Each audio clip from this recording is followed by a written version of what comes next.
We pick up our study of the Gospel of Matthew.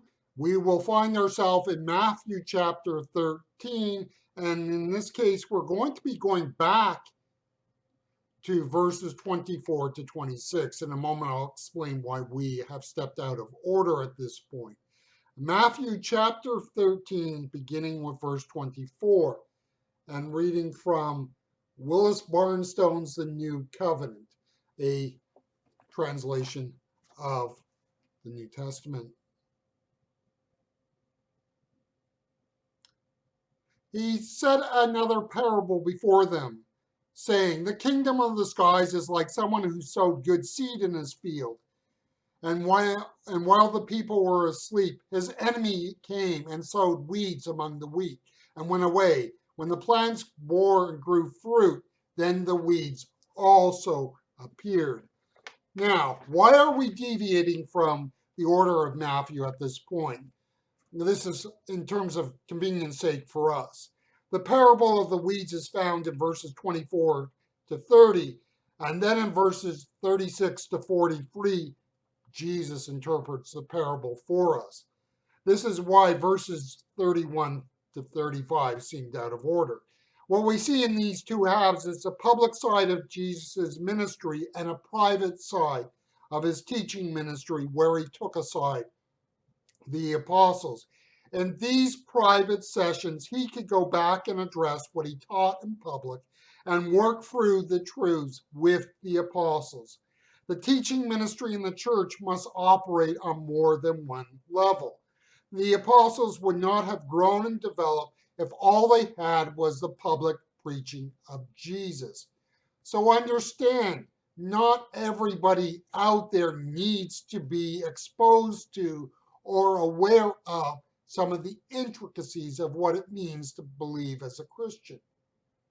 Conversely, we're not doing a service to those in the church if all we are doing is creating messages and teachings that are designed for people who have no faith. We said earlier that there are three types of parables.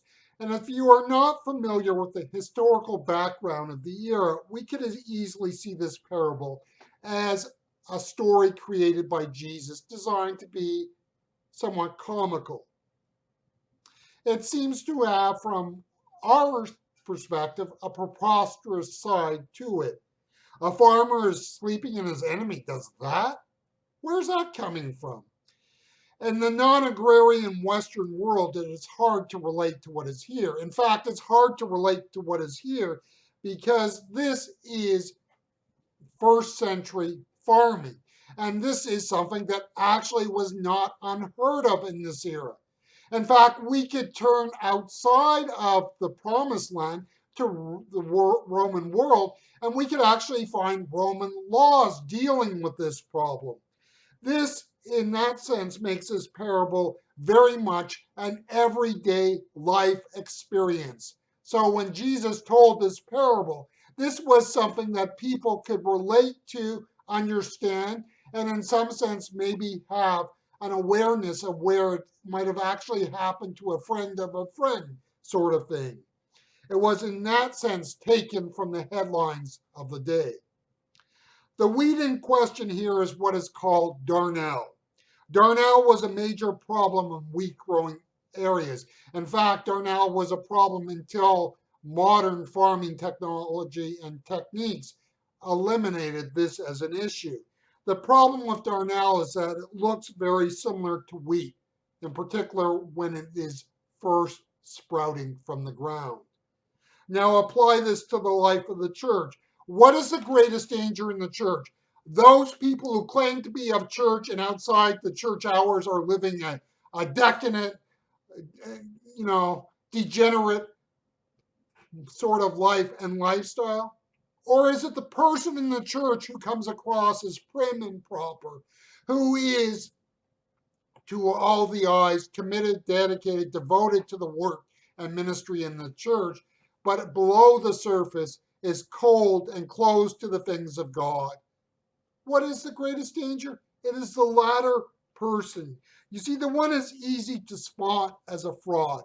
The other is not.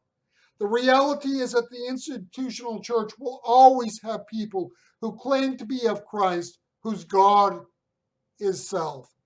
They may have a high level of commitment to the church and serve in a multitude of areas, but it is for the promotion of the self. The church is not for the weak.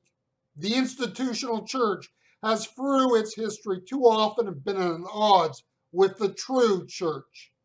The reason for that is our enemy has sown darnell in our midst.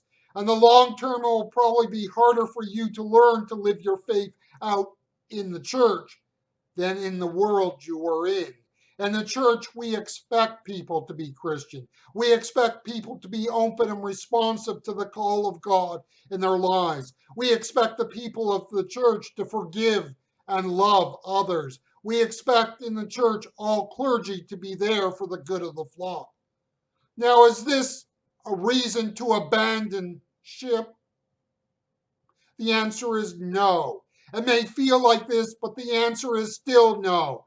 We must make a commitment to the church and all of its flaws and all of its failing and all of its sins. We need Christians who can take a stand for the faith of Jesus Christ in the life of the church. We need Christians in the church because not everyone in the church is a believer in Jesus Christ.